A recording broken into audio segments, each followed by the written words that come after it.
જય માતાજી બધાને। મારે આજે વાત કરવી છે એક એવા કુંડની જે પાંડવકાલીન કુંડ છે। ધોળકાનું ટપલપરા ગામ। આ ગામમાં આવેલું છે 5000 વર્ષ જૂનું ભગવાન શિવનું મંદિર અને પાંડવકાલીન કુંડ। આ મંદિરને જોતાં જ તમને એવું લાગશે કે પ્રાચીન કાલીન હોય એવો અહેસાસ પણ થશે। ઝાડવાઓથી છવાયેલું અને પક્ષીઓના કલરવથી ગુંજેલું આ મંદિર છે। મંદિરની બાજુમાં એક સરસ મજાનો કુંડ પણ આવેલો છે। આ મંદિર અને કુંડની વાત કરું તો અર્જુન ગાયો ચરાવતા ચરાવતા આ ગામમાં પહોંચી ગયા હતા અને એમને એક નિયમ હતો કે ભગવાન શિવની પૂજાપાઠ કરીને જ જમવાનું। અને બીજી બાજુ ગાયોને ખૂબ તરસ લાગી હતી એટલે એ પણ બાંભરતી, એટલે અર્જુને બાણ કાઢીને તીર વડે ધરતીમાંથી ગંગાજીને પ્રગટ કર્યા અને ગાયોને તરસ છીપાવી। અર્જુનને પણ પૂજાપાઠ કરીને ભગવાન શિવને પ્રગટ કર્યા। ત્યારથી આ મંદિરનું નામ પડ્યું કોટેશ્વર મહાદેવ મંદિર। આ કુંડની કોતરણી કામ અને કારીગરી જોઈને તમે દંગ રહી જશો।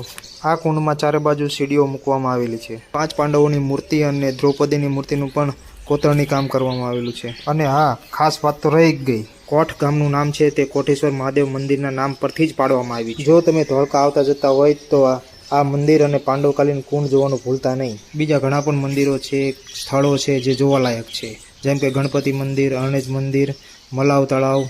ચાલો ત્યારે પછી મળીએ બીજા નવા વિડીયોમાં। ત્યાં સુધીમાં જો સબસ્ક્રાઈબ ના કર્યું હોય તો કરી નાખજો।